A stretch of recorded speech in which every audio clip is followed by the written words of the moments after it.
Last Thursday, decked in their brown and beige uniforms and waving placards, the students complained of crumbling infrastructure, which they claim has gone unattended for years.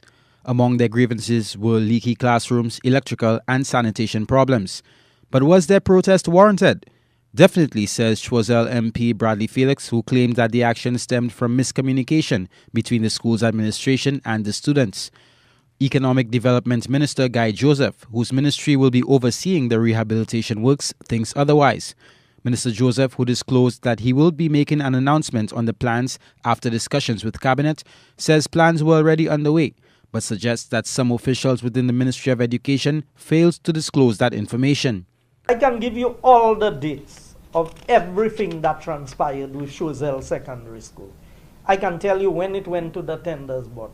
I can tell you when the consultations were held, and they were held back in January. And the Ministry of Education at the time had agreed for the relocation of the students. I can tell you the sites that had been identified for the relocation of the school. But you see, when public servants begin to play that they are the politicians, and because government changed, they want certain things to happen to make a certain government look bad, but the records say something. According to Minister Joseph, the Ministry of Education had agreed to the relocation of the affected students long before his government came into office.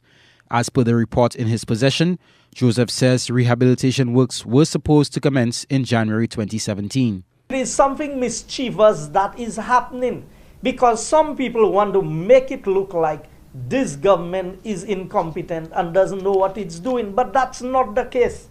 And I will call them out. And if needs be, I will call out the names at the appropriate time, because I don't intend on sitting in government and allow public servants who are charged with responsibilities to play politics. I'm the politician. I'm the one entitled to do my politics. Public servants are employed to carry out a task regardless of which government is in office.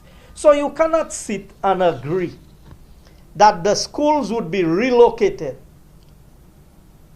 at a particular time, do nothing to facilitate the relocation because the government changed.